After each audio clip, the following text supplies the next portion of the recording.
জয়াখম আজি আমি তোমালোকৰ সৈতে আলোচনা কৰিব লৈছোঁ ৬৫ লেচনটোৰ পাঠভিত্তিক প্ৰশ্নোত্তৰ শিতান। গতিকে তোমালোকে নিশ্চয় ভিডিঅ'টো সম্পূৰ্ণৰূপে চাই থাকিবা। ৬৫ ৰঘুনাথ চৌধাৰী। ১ নম্বৰ অতি চমু উত্তৰ দিয়া। ক কৈছে ৰঘুনাথ চৌধাৰীক কি কবি বুলি জনা যায়?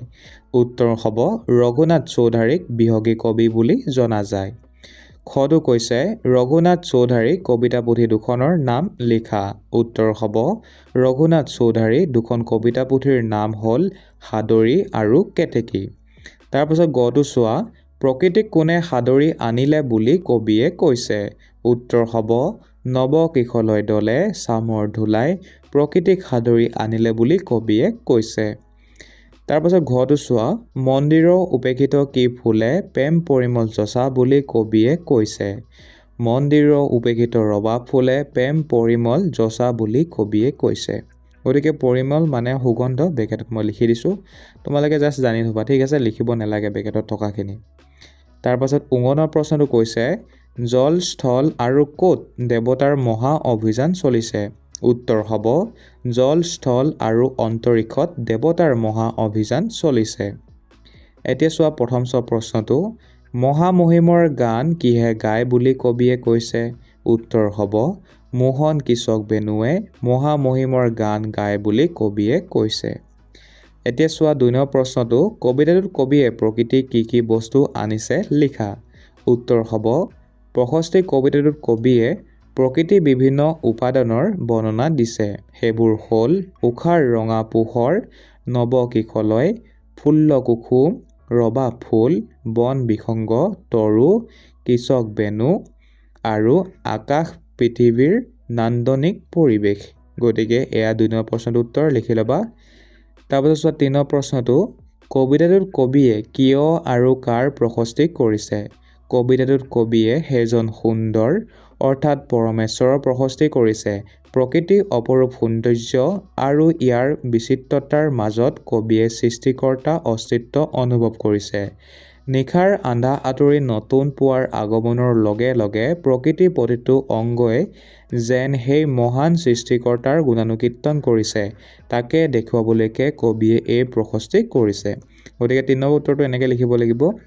এতিয়া চোৱা ৪ নম্বৰ প্ৰশ্নটো কবিতাটোত প্ৰকৃতিৰ সুধাৰ মাজত কিদৰে সুন্দৰৰ সাধনা লুকাই আছে বিৱৰি লিখা।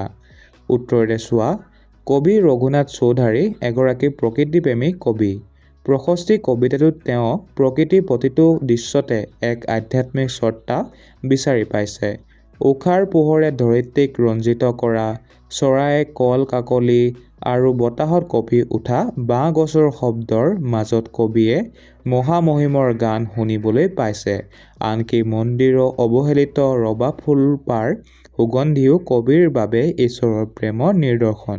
প্ৰকৃতিৰ এই নিৰ্মল সুধাৰ মাজেৰে কবিয়ে আচলতে নেদেখাজনৰ অৰ্থাৎ সুন্দৰৰ সাধনা কৰিছে।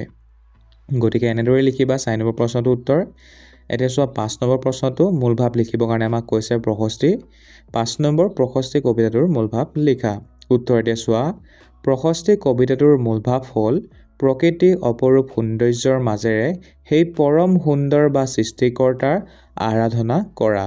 কবিয়ে বৰ্ণনা কৰিছে যে উষাৰ ৰঙা পোহৰে ধৰিত্ৰী অন্ধকাৰ নাশ কৰিছে আৰু গছৰ কুঁহিপাত, ফুলৰ সুগন্ধ তথা চৰাইৰ মধুৰ সুৰৰ মাজেৰে প্ৰকৃতিয়ে যেন এক দেৱী শক্তিকহে আদৰণি জনাইছে।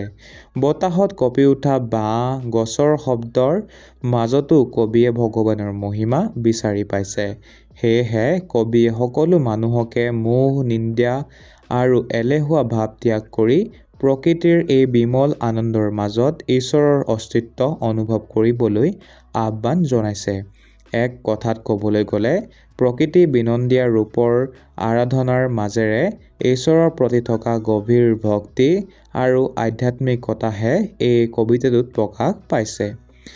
এতিয়া চোৱা তাৰ পাছত ৬ নম্বৰ প্ৰশ্নটো উঠা হে ঋত্বিক ধ্যানী অমিতৰ পুত্ৰ, উঠা যত মুক্তি পথযাত্ৰী।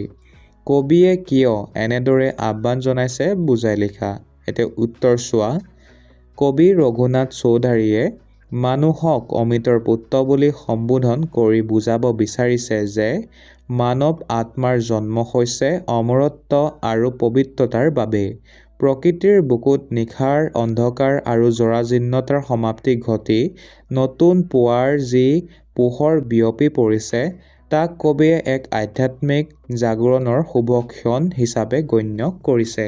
সেয়েহে তেওঁ মুক্তিপ্ৰয়াসী মানুহক মোহ, নিন্দা আৰু এলেহুৱা ভাৱ ত্যাগ কৰি এজন ধ্যানী ঋতিকৰ দৰে সজাগ হ'বলৈ আহ্বান জনাইছে।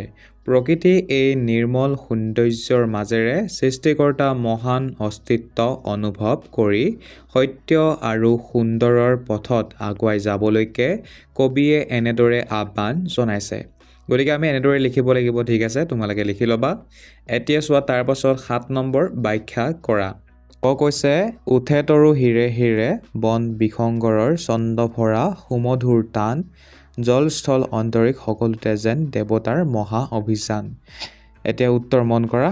আমি প্ৰথমতে লিখিব লাগে প্ৰসংগ। তোমালোকে নিশ্চয় জানা ক'ৰ পৰা তুলি অনা হৈছে, লেচনটোৰ নাম কি হয় আৰু কবি কোন হয় সেয়া আমি লিখিব লাগে। গতিকে তাক কোৱা হয় প্ৰসংগ বুলি। গতিকে প্ৰসংগটো তোমালোকে পোনপ্ৰথমতে লিখি ল'বা যে উক্ত কবিতাভাগি আমাৰ পাঠ্যপুথিৰ অন্তৰ্গত বিহগী কবি ৰঘুনাথ চৌধাৰীদেৱৰ প্ৰশস্তি নামৰ কবিতাটোৰ পৰা তুলি অনা হৈছে। তাৰ পাছত সংগতি, মানে কি ক'ব বিচাৰিছে তাৰ এটা বিৱৰণ চমুকে দিয়ে, তাকে কোৱা হয় সংগতি বুলি। কবিয়ে ইয়াত প্ৰকৃতিৰ মাজত ঈশ্বৰৰ বা দেৱতাৰ উপস্থিতি কিদৰে অনুভৱ কৰিছে তাৰে বৰ্ণনা কৰিছে। এতিয়া চোৱা ব্যাখ্যা। ৰাতিপুৱাৰ সূৰ্য পোহৰে ধৰিত্ৰীক স্পৰ্শ কৰাৰ লগে লগে সমগ্ৰ প্ৰকৃতি জাগি উঠে। গছৰ ডালত বনৰ চৰাইবোৰে শুৱলা সুৰত গান গাবলৈ ধৰে। চৰাই এই কল কাকলি আৰু প্ৰকৃতিৰ অপৰূপ পৰিৱেশটো দেখি কবিৰ এনে ভাৱ হৈছে যেন জল, স্থল আৰু আকাশ সকলোতে এক ঐশ্বৰিক শক্তিৰ সঞ্চাৰ হৈছে। প্ৰকৃতিৰ এই বিৰাট পৰিৱৰ্তনক কবিয়ে দেৱতাৰ মহা অভিযান বুলি অভিহিত কৰিছে, যি অভিযানৰ লক্ষ্য হৈছে পৃথিৱীৰ পৰা অন্ধকাৰ দূৰ কৰি পোহৰ আৰু পবিত্ৰতা বিলোৱা। গতিকে এনেকৈ আমি লিখিব লাগিব ক নম্বৰৰ ব্যাখ্যাটো, তোমালোকেও লিখি ল'বা, ঠিক আছে? এতিয়া চোৱা খ নম্বৰটো। কৰি দীৰ্ণ জৰাজীৰ্ণ পুঞ্জীভূত ক্লেদ, শেষ হ'ল মহা কাল ৰাতি, উঠা হে ঋত্বিক ধ্যানী অমিতৰ পুত্ৰ, উঠা যত মুক্তি পথ যাত্ৰী। গতিকে পোনপ্ৰথমতে আমি লিখিব লাগে প্ৰসংগ, তোমালোকেও লিখি ল'বা। মই ডাইৰেক্টলি সংগতি আৰু ব্যাখ্যা পঢ়িছোঁ। কাল ৰাতিৰ অন্ধকাৰ নাশ কৰি মানৱ জাতিক মুক্তিৰ পথ আগুৱাই যাবলৈ কবিয়ে ইয়াত আহ্বান জনাইছে। গতিকে মুক্তিৰ পথত দেই, মই পথ বুলি মাত্ৰ পঢ়ি দিলোঁ, তোমালোকে সেইটো শুদ্ধকৈ লিখি ল'বা। কবিয়ে কৈছে যে দুৰ্যোগপূৰ্ণ ভয়ানক ৰাতি অৰ্থাৎ কাল ৰাতিৰ শেষ হৈছে। এই ৰাতিয়ে যিবোৰ পুঞ্জীভূত আৱৰ্জনা বা অন্ধকাৰ কঢ়িয়াই আনিছিল, সেই সকলোবোৰ এতিয়া দীৰ্ণ বা বিদাৰিত হৈছে। এতিয়া জ্ঞানৰ পোহৰ অহাৰ সময়। সেয়েহে কবিয়ে মানুহক অমিতৰ পুত্ৰ আৰু ধ্যানী ঋতিক বুলি সম্বোধন কৰি জগাই তুলিব বিচাৰিছে। যিসকল লোকে মুক্তিৰ পথ বিচাৰিছে তেওঁলোকে যাতে এলাহ বা নিদ্ৰাত পৰি নাথাকি এই নৱ প্ৰভাতৰ পোহৰত নিজৰ জীৱনক সত্য আৰু সুন্দৰৰ ফালে পৰিচালিত কৰে, কবিয়ে তাৰেই আহ্বান জনাইছে। গতিকে এনেকৈ লিখিব লাগিব আমি খ নম্বৰৰ ব্যাখ্যাটো, তোমালোকেও লিখি ল'বা। এতিয়া চোৱা গ নম্বৰৰ ব্যাখ্যাটো। মোহন কৃষক বেনু অনাহত ছন্দে গাই মহামহিমৰ গান, মোহ তন্দালখ তেজি উঠা ভক্তবৃন্দ, সুন্দৰ কৰা ৰূপ ধ্যান। এতিয়া প্ৰথমতে আমি লিখিব লাগিব প্ৰশস্তি কবিতাটো ক'ৰ পৰা তুলি অনা হৈছে, অৰ্থাৎ আমি লিখিব লাগিব প্ৰসংগ, লিখি ল'বা। তাৰপাছত এতিয়া চোৱা সংগতি। প্ৰকৃতিৰ মাজত বাজি উঠা অজান সুৰৰ মাজেৰে ঈশ্বৰৰ আৰাধনা কৰিবলৈ কবিয়ে ভক্তসকলক আহ্বান জনাইছে। কবিয়ে ইয়াত প্ৰকৃতিৰ মাজত বাজি উঠা এক অজান সুৰৰ কথা কৈছে।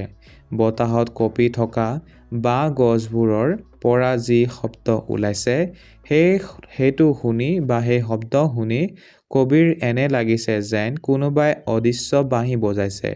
এই বাঁহীৰ সুৰত যেন সেই মহান সৃষ্টিকৰ্তা বা ঈশ্বৰহে গুণগান গোৱা হৈছে। কবিয়ে ভক্তসকলক আহ্বান জনাইছে যে তেওঁলোকে নিজৰ মনৰ মোহ মায়া আৰু আলস্য ত্যাগ কৰি সাৰ পাব লাগে। প্ৰকৃতিৰ এই অপূৰ্ব সুন্দৰ ৰূপটোৰ মাজতেই যাতে সকলোৱে সেই সুন্দৰ অৰ্থাৎ ভগৱানৰ ৰূপ ধ্যান কৰে, কবিয়ে তাকে বুজাব বিচাৰিছে। এতিয়া চোৱা ভাষা বিষয়ক 1 নম্বৰ অৰ্থ লিখা আছে। কিশলয় চিত্তহাৰী অন্তৰীক্ষ তণ্ডালস। কিশলয় হ'লে হ'ব গছৰ কুঁহিপাত, চিত্তহাৰী হ'লে হ'ব মন হৰণ কৰা বা অতি আকৰ্ষণীয়, অন্তৰীক্ষ হ'লে হ'ব আকাশ, তণ্ডালস হ'লে হ'ব অতিপাত ভাগৰুৱা, টোপনিত কলমতিয়াই থকা অৱস্থা। তাৰপাছত 2 নম্বৰ বাক্য ৰচনা কৰা। দক্ষুদিশ উপেক্ষিত জৰাজীৰ্ণ অমিত মোহ। দক্ষুদিশ সূৰ্যৰ পোহৰে পৃথিৱী দক্ষুদিশ আলোকিত কৰি তুলিলে। উপেক্ষিত সমাজত কোনো লোকেই যাতে উপেক্ষিত হৈ থাকিবলগীয়া নহয় তালৈ লক্ষ্য ৰখাত উচিত। জৰাজীৰ্ণ পুৰণি আৰু জৰাজীৰ্ণ ঘৰটো যিকোনো সময়তে খহি পৰিব পাৰে। অমিত ভাৰতীয় সংস্কৃতিয়ে মানুহক অমিতৰ পুত্ৰ বুলি গণ্য কৰে। মোহ সাংসাৰিক মোহত পৰি মানুহে প্ৰকৃত সুখ পাহৰি যায়। 3 নম্বৰ সমাৰ্থক শব্দ লিখা। তৰু মুক্তি সুমধুৰ অভিযান ধ্যানী। তৰু হ'লে হ'ব গছ বৃক্ষ, মুক্তি হ'লে হ'ব উদ্ধাৰ পৰিত্ৰাণ, সুমধুৰ হ'লে হ'ব অতি মিঠা শুৱলা, অভিযান হ'লে হ'ব যাত্ৰা কাৰ্য, ধ্যানী হ'লে হ'ব উপাসক সাধক। গতিকে মৰমৰ ছাত্ৰ ছাত্ৰীসকল, এয়াই আছিলে তোমালোকৰ প্ৰশস্তি লেচনটোৰ পাঠভিত্তিক প্ৰশ্নোত্তৰ শিতান। গতিকে এনেধৰণৰ ভিডিঅ' ভৱিষ্যতেও পাই থাকিবা। গতিকে নিশ্চয় ছাবস্ক্ৰাইব কৰি ল'বা চেনেলটো যদিহে প্ৰথমবাৰ চাই আছা। তোমালোকে আমাৰ হোৱাটছআপ চেনেলত জড়িত হৈ ল'বা, কাৰণ আমি তাত সম্পূৰ্ণ বিনামূলীয়া MCQ টেষ্ট তোমালোকৰ কাৰণে পাতোঁ, যাতে তোমালোকে মেট্ৰিক পৰীক্ষাত এটা ভাল নম্বৰলৈ উত্তীৰ্ণ হ'ব পাৰা। সম্পূৰ্ণ বিনামূলীয়া হয়, কোনো পইচা দিব নালাগে। জাষ্ট হোৱাটছআপ নাম্বাৰটোত তোমালোকে হাই বুলি মেছেজ দিলে আমাৰ হোৱাটছআপ চেনেলৰ লিংক পাই যাবা, আৰু লিংকত ক্লিক কৰি মাত্ৰ জড়িত হ'ব লাগে। গতিকে জড়িত হৈ ল'বা। আজি আমাৰ এই ভিডিঅ'টো ইমানতে সমাপ্ত কৰিছোঁ। ভিডিঅ'টো চোৱাৰ কাৰণে তোমালোকক ধন্যবাদ। জয় অসম।